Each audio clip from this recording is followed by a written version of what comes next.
Hey, everybody. Welcome. Good evening. I hope everybody is safe and all right. People's families are safe and all right. I'll do the usual kind of opening spiel at the beginning of each of these videos. If you're coming in, the first thing you do, of course, is hit the like button. Uh, everybody, we've got 5 people watching, only 1 like. 8 and only 1 like. That needs to be 8 likes.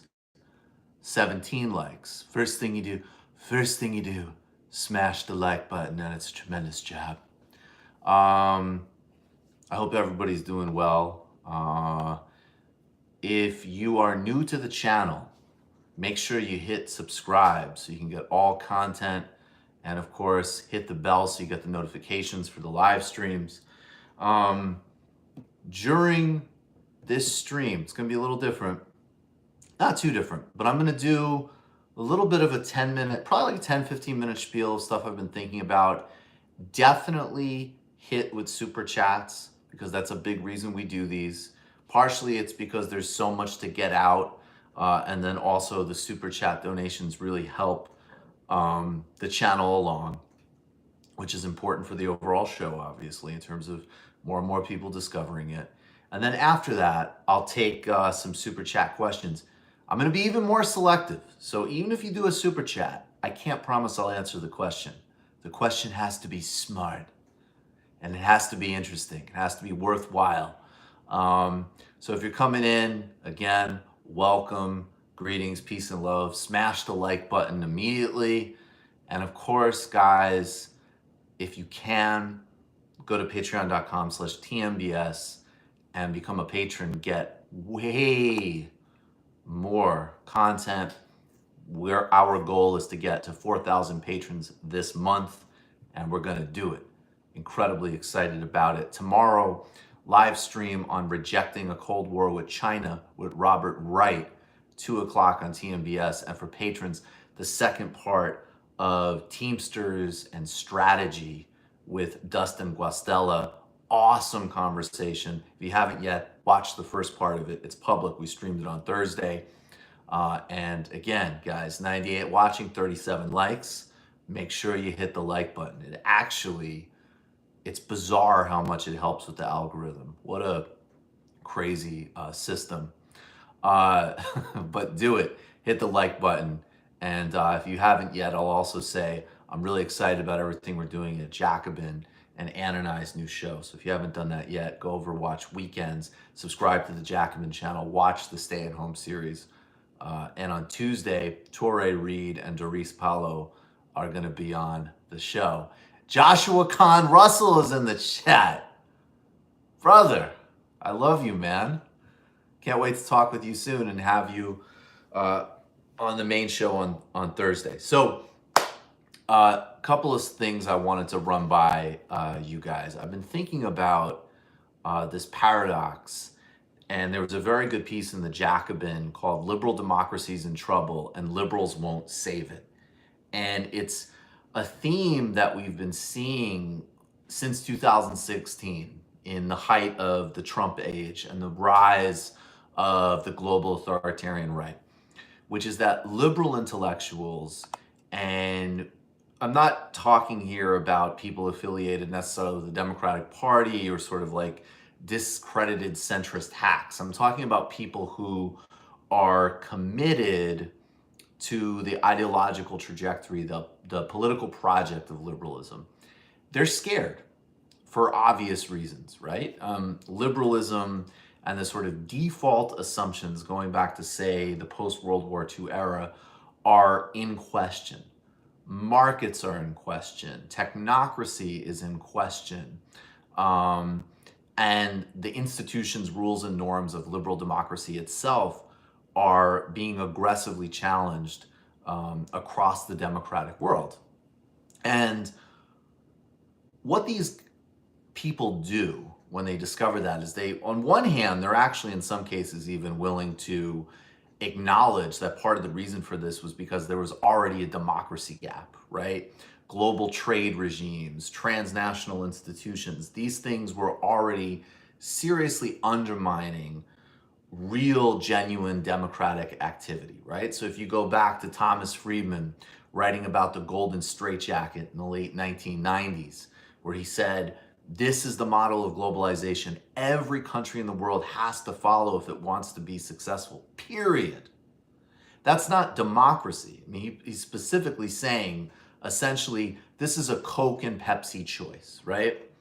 And the global macroeconomics are what's going to supersede everything else. That was the vision of globalization. It's still the vision of globalization. It's still in something like the TPP agreement that Obama promoted. And it's still in most structural ways in the new NAFTA that the Trump administration put together. So these theorists will kind of look at the global situation. They'll hem and they'll haw. They'll write books like Edward Luce's Retreat of Western Liberalism, or Patrick Deneen's Why Liberalism Has Failed. And then, and you could also see this again with some of the great financial pages of the some of the writers in the financial pages of the Financial Times, the columns of the Financial Times. And they'll anticipate all of this, but then as soon as they see a left populist answer, they retreat. And then it all becomes the same thing, right? This is the infamous John Oliver thing, right? That I'm going to have to say that, thank you so much, both of you. Basically, remember when he equated AMLO and Trump. There's this thing called populism. It happens on the right and left. There's no meaningful distinction. And in the liberal worldview, it actually does make sense why you would equate xenophobia with questioning capitalist structure, or any type of critique of expertise or legacy media institutions. Because at the end of the day, that is what liberals are comfortable with, and that's the system they want to propagate. But they're in a unique crisis because they recognize that the foundations of the consensus they're promoting are under threat, and they recognize that things need to happen. So then they kind of retreat. And again, this is a great article in Jacobin that outlines this, to banalities. Yasha Monk is a classic example of this. Like, we need to renew our commitment to expertise. We need to renew our, thank you, brother. We need to, we need to look here and there at different ways of kind of activating or engaging people. But of course, we can, as an example, not question the fundamental structures of the economy. We can't do anything structural about distribution. And in fact, some of these folks are actually, of course, more likely and see more room to kind of meet the right on issues of refugees and migrants. So that's kind of partially where we're at. That's a big part of where we're at. Then there's also the meaning question. But first I'm going to get through labor. So the thing that we're going to keep talking about on this show and centering is that at the end of the day, and this is Adolph Reed Jr., Adolph Reed, again, everybody just really needs to read Adolph Reed. The only countervailing force to capital that has any prayer is labor. Not the goodwill of liberal people, not reforms, and certainly not the goodwill and kind of, sense of obligation of the capitalist class. The only way that you have a structural check on capital, whether we're talking about the accomplishments of social democracies or the New Deal, let alone the further reaches of economic democratization, is to have a labor movement. Now, labor has, of course, been decimated for decades. It's viciously fought against. And as Dustin Guastella pointed out to me, which I think is brilliant, is that the really, really important distinction here is that labor is back ideologically, in the sense that the ideological war against labor has been failing. That more and more people understand the unique and extraordinary importance of labor unions as basic to their lives. That's the only place they're going to have a fighting chance against being hyper exploited by corporations. Now, the barriers, of course, still against labor are political, economic, the whole complete stratification of the last several decades, the neoliberal era we're still deep into. So these are the questions we need to be asking. The number one frame, the number one most important strategic question is, how do you build a mass labor movement that revitalizes itself in the United States and has a sense of transnational coordination? Because, of course, capital is globalized, so labor and that type of solidarity as a practical matter needs to have some sense of global solidarity as well. I mean, if, as an example, the German labor unions, which are stronger, obviously, if there was a greater sense of global coordination, they would have been able and they would have demanded that the Merkel government not commit endless financial atrocities against the Greeks. They would have had solidarity with the struggle of Greek workers. So these are big questions, and there's a massive amount of work that we need to do. I'd go and watch the Chris Smalls interview. I'd certainly watch the Dustin Guastella interview. I hope everybody participated by boycotting Instacart, Amazon, Whole Foods, and Target with the May Day strikes yesterday. And then there's meaning. And meaning is connected here because Scott Atran, who is a really good anthropologist who studies why people join extremist groups. He's done ethnographic studies across the planet. He's looked at everything from ISIS to the alt-right.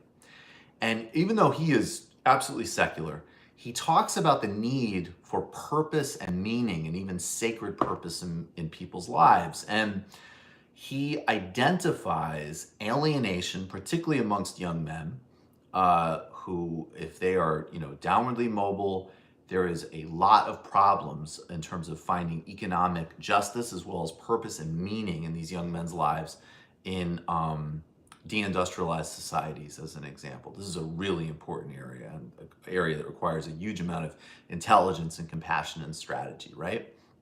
So lean completely into class and Marxist base analysis. That's my answer to that question, 100%. And of course, we go back to the African National Congress and things like the Freedom Charter or the Freedom Budget of A. Philip Randolph. That's connected and part and parcel with, as Joshua Kahn Russell would say, a materialist anti-racism. But intersectionality, no. It has to come from a class and union organizing base analytically. That's incredibly important. So beyond that, so this meaning question comes up, and Atran says, look, modern liberal societies are not good on the meaning question. They are not good on how you generate purpose and meaning and drive in people's lives. Now, I want to say that part of a revitalized labor movement could actually be a powerful way of the left answering some of those meaning questions that Atran identifies, in addition to the absolute material necessity that grounds the need for the labor movement to be reactivated now. That's one thing.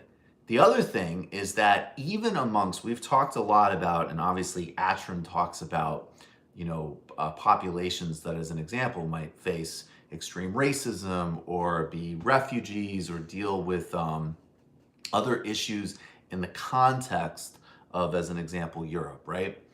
One of the things that struck me and is very disturbing and very interesting, and there's a new book out about Steve Bannon called Inside Bannon's War for Eternity that tracks that Bannon is part of a kind of a loose constellation of people called traditionalists, which is an extreme far-right, sort of system of, among other things, mystical belief. And we're going to talk more about this on the show, but what struck me is that this desire for purpose and this alienation in neoliberalism, people really need to remind themselves that it is not only people who have been economically disenfranchised, it includes people who are extraordinarily successful, relatively speaking, in the context of our economic system and of our lives, someone like Bannon. And the right, through taking on questions of purpose and meaning and spirituality and religion, has given itself even more room to speak to people. And so I want to play with the dialectic of, or the paradox, or whatever, whatever, the dual roles that on a material political level, there's no successful left project without mass labor movement and labor power. And then at the same time, people's deep desires for meaning, for purpose, for spiritual experience, for expanding empathy, for being able to have and view many different experiences in the world, the left needs to be present for. And so that is really, really, really important to me. I think that I'll leave it there. I hope that made sense. These are, when I do these are like I'm reading some articles. Thank you so much, Christy. I really, really appreciate it. Much love back to down under is Australia, right? I'm sorry for my illiteracy on it. These are things that I'm thinking about, I'm putting together, and I want to share with you and just kind of get things flowing. For future conversations we're going to have on the show, and for stuff that, you guys can follow up on too. I would say, please, guys, we have 417 people watching and 146 have liked it. Let's get that up. Let's get up. Come on. Everybody watching now should immediately smash the like button. Certainly, if you're new to the channel, hit subscribe, hit the bell so you get the notifications. And patrons, I always ask patrons to let folks know how awesome it is to be a TMBS patron. And now I'll say, yes, also hit subscribe. Thank you. And go to patreon.com/TMBS. Love the show and the book, Mike. Love from Toronto. Well, thank you so much. Yes, guys, Against the Web is doing well, and apparently people are really digging it, which is awesome. That is a huge honor. Chapter 5 on cosmopolitan socialism.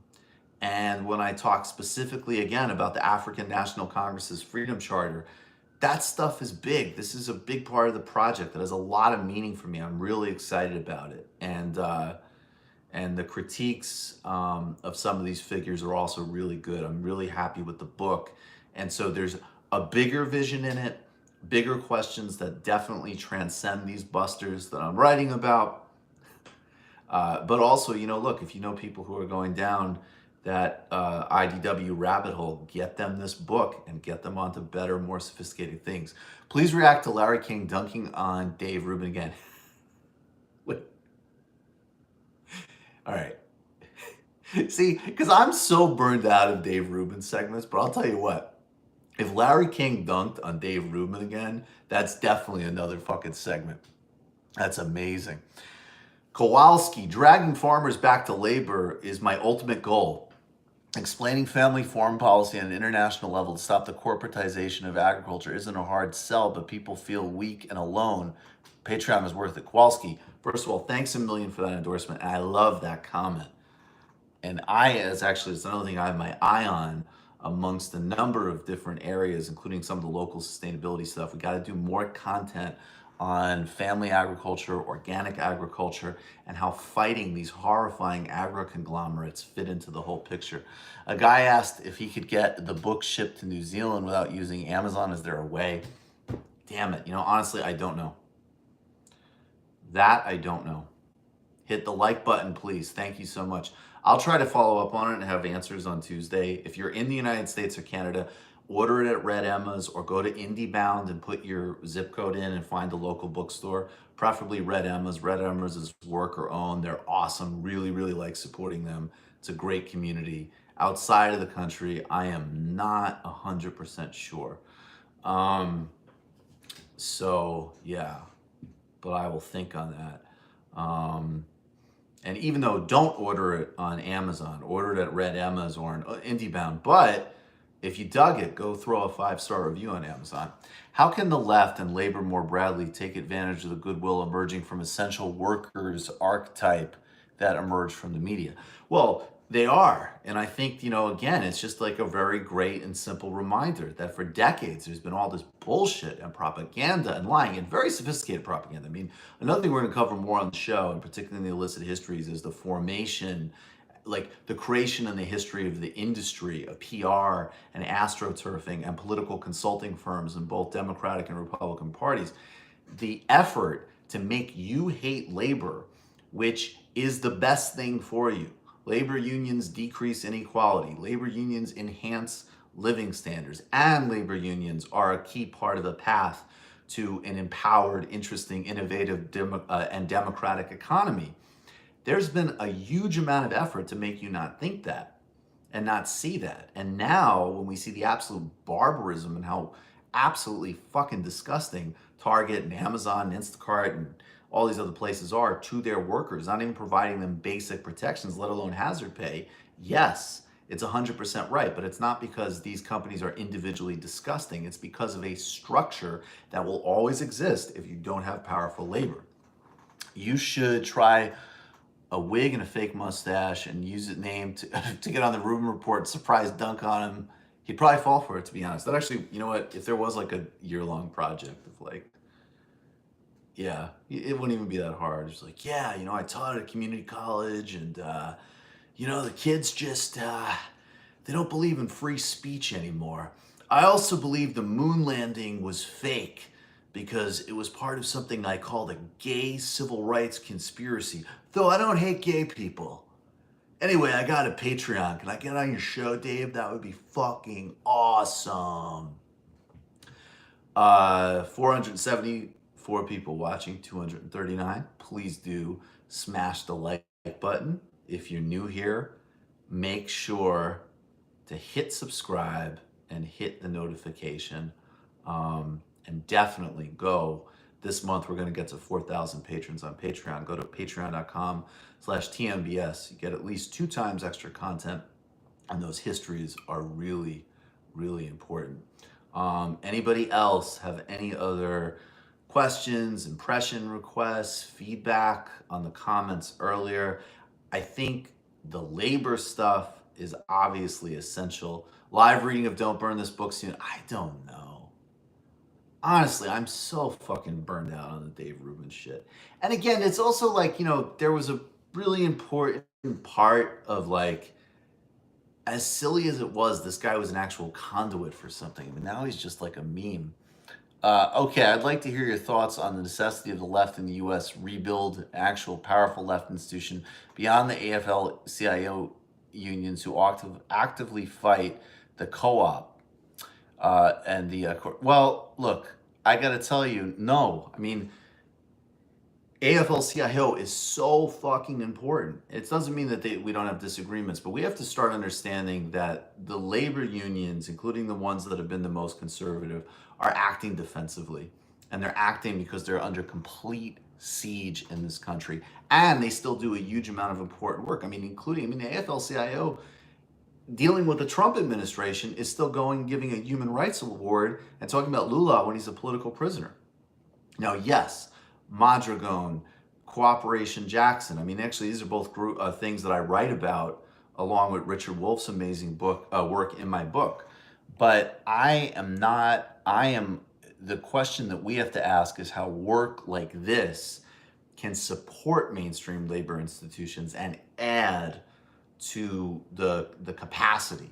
And of course there can be disagreements and stuff, but we cannot have, radical, bougie, anti-labor critiques. We have to understand that even when we might disagree, it is because of real material forces, and they are fighting on all fronts. And again, doesn't mean we can't have an open, that we can't engage in it, but the reframe really needs to be, because those institutions are profoundly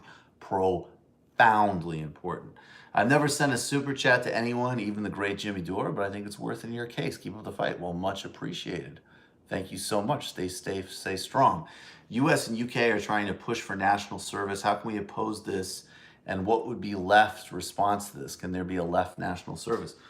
National job guarantee. And we should have a job guarantee. A job guarantee is a really, really good policy.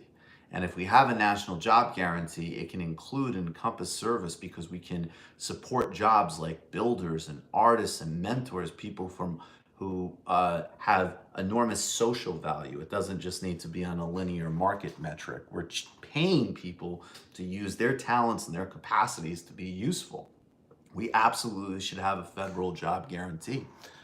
What do you think unions Why do you think unions have not had international solidarity, and what do you think might can change that? Well, I think they actually have to a much larger extent than what they're given credit for.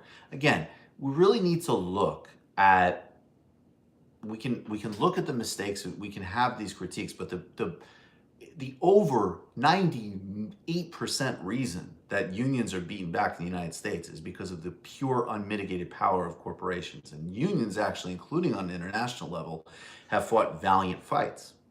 I go back to some of my first activism. I wasn't in Seattle, but I was in Washington, D.C. at the World Bank IMF protests.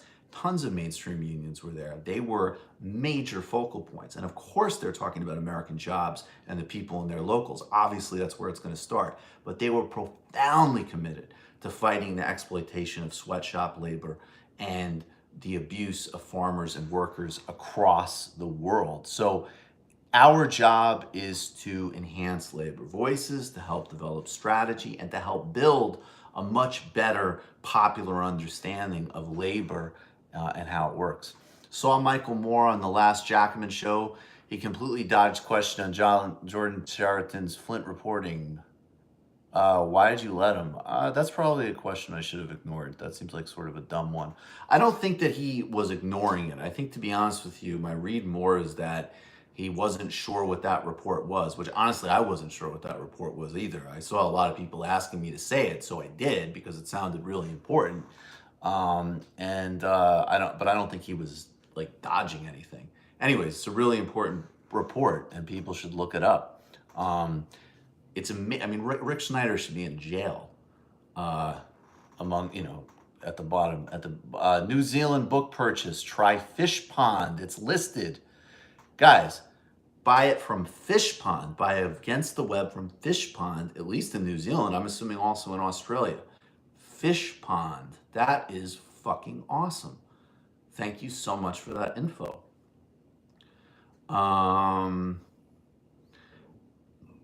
Anyway, I hope people are doing okay.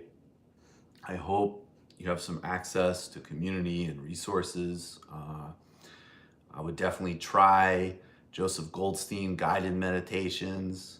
I'd watch Richard Pryor do comedy. I'd listen to Chronics. I'd listen to John Nine. I'm just basically saying stuff I do, but it's good stuff. I'll say one more time, please do smash the like button. If you're new here, hit subscribe, spread the word, and definitely go to patreon.com/TMBS. You name drop Pepe Escobar. I don't know about this one. This also seems like an annoying one. As much as he does with Alexander Dugin in his articles, also why? What is your perspective on the Eurasianist movement? Well, I am not a Eurasianist. I think Pepe Escobar is a brilliant and really interesting writer. I don't agree with everything he says. Again, you know that's not my approach. I'm interested in having dynamic conversations across a range. Steve Cook is a really good friend of mine. He works at the Council on Foreign Relations. We obviously don't see eye to eye on a lot of stuff. He's a great guy. I learned a huge amount from him, and he's a good friend. Pepe Escobar, he's not somebody I know like Steve Cook, but I read his columns in the Asia Times. And a lot of it is brilliant. Some of it I totally disagree with it. A lot of it I strongly agree with. Some of it is just a completely different perspective on how the world's operating. And I would say this too. This is something we're going to run into with China discourse a lot. The two poles now in China conversation is that one contingent of people really, really, really deeply want China to be a bastion of living socialism in a superpower and anti-imperialism in an emerging superpower, right? And they will get freaked out if you criticize China on anything. It's treatment of the Uyghurs. It's it's occupation in Tibet. Anything, right? It's it's tech systems, all of this type of stuff. Now, conversely, you have a bunch of other people, including plenty of people who should know better, who are absolutely rushing into a new Cold War, um, very, very stupid and extremely one-dimensional conversation about China, which misses really interesting questions about the Chinese economy, this distinction between state capitalism versus managed capitalism, which I'll admit I am totally, yes, I will try to get Achille Bimbe on. That's a great idea. And actually, Pepe's latest piece talks about Bimbe a lot. So, but which I was totally late on, state capitalism versus managed capitalism, and what is China's view of the world, and what is China trying to do with Belt and Road, and what are the broader implications of a shift to power that's happening not just with China, but generally. So and that's going to include, of course, giving a lot of credit where credit is due to China, along with the serious criticisms, but credit where credit is due in terms of poverty reduction, the managed capitalist model, which in some cases I think is actually real and true. There's interesting reporting on some of the benefits of Belt and Road. And then there's going to be a whole other part of this conversation, which, kind of reminds me of like how I cover Iran. I know a lot of people who really deludedly thought that I was like super pro Iranian government. I mean, look, I don't support theocracies generally in terms of my personal politics. There's no doubt that the Iranian government has repressed human rights.